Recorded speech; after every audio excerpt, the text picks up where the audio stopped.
Thank you, everybody, for coming to the Aaron Torres Podcast YouTube page. If you could do me a quick favor, see that little subscribe button at the bottom of your screen? Go ahead, click that subscribe button.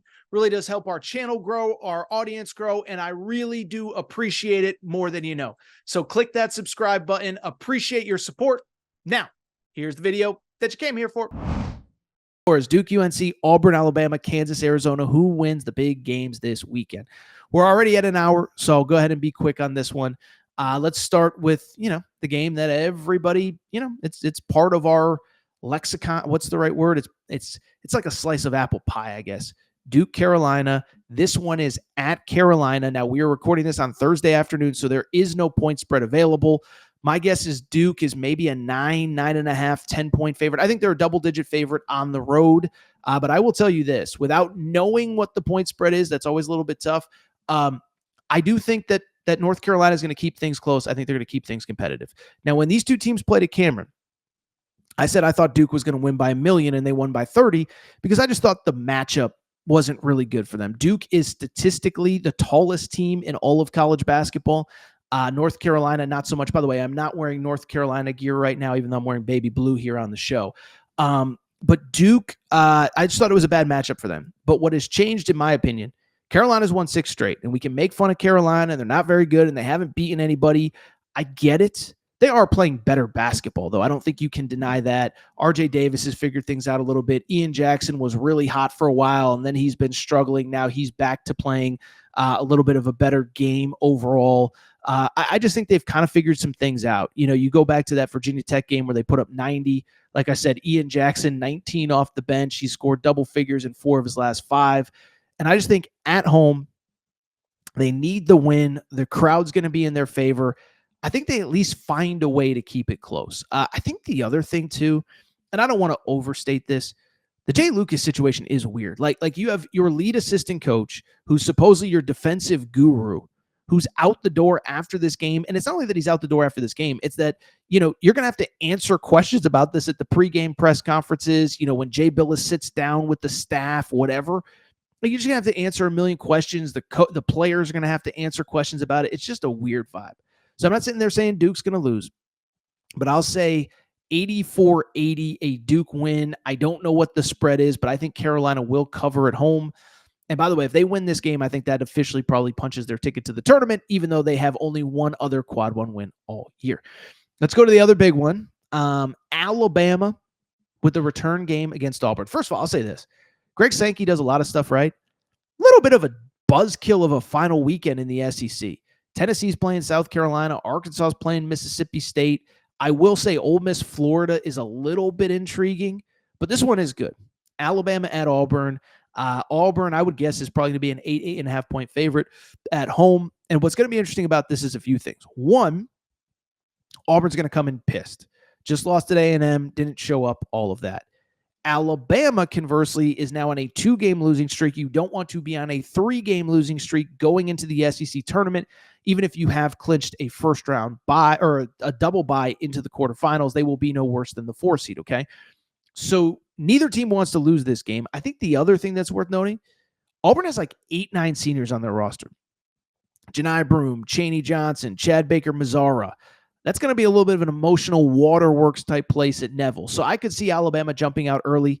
I can't see all of those Auburn seniors losing on senior day in their home arena against that rival of Alabama. I'll say this too with Alabama. I put this out a few weeks ago. I said I think the championship tier is Auburn, Duke, Houston. I think those are the only 3 teams, in my opinion, that can win the national championship. If that's controversial, so be it.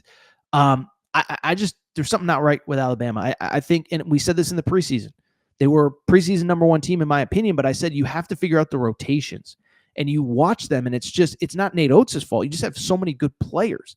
And there's been games where he said, Aiden Sherrill off the bench, I haven't played him enough. Mark Sears earlier in the year has been on the bench frustrated. He's obviously played better the last couple games, but I'm not going to blame him for losing to Tennessee in a game they were in control of and then losing to Florida.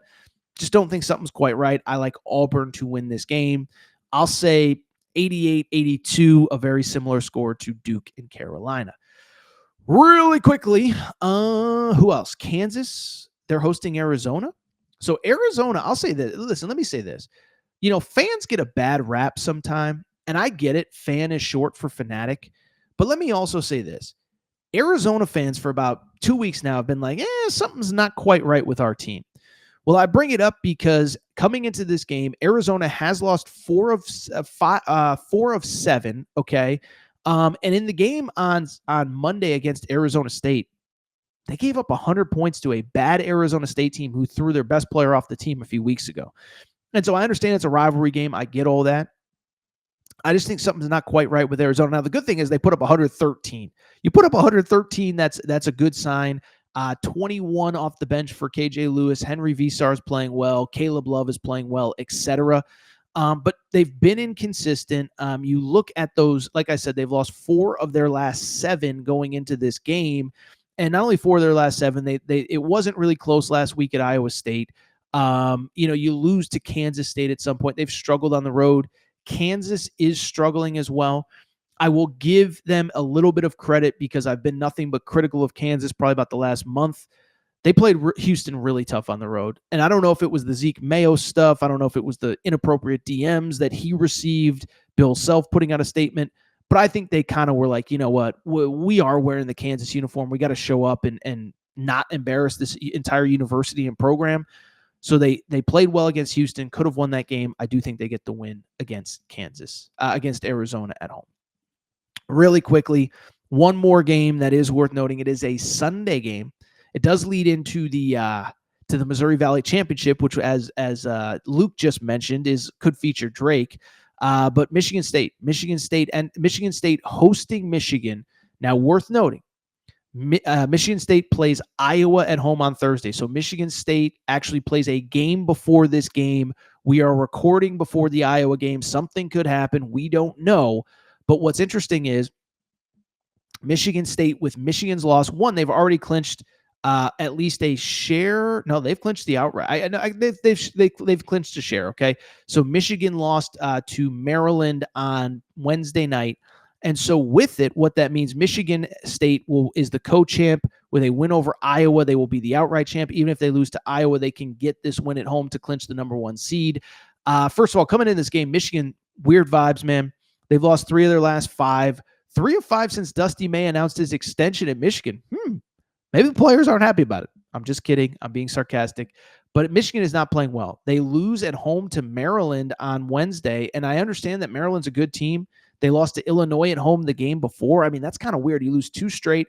And I'll say this, the Breslin Center, that's one of the places I've never been that I would love to see a big game. Get-in price for tickets, $228 as of Thursday afternoon. So the fans are going to be ready. The fans are going to be rocking. I just don't see the scenario where Michigan State loses this game. Again, they have a game before this, but that is my pick.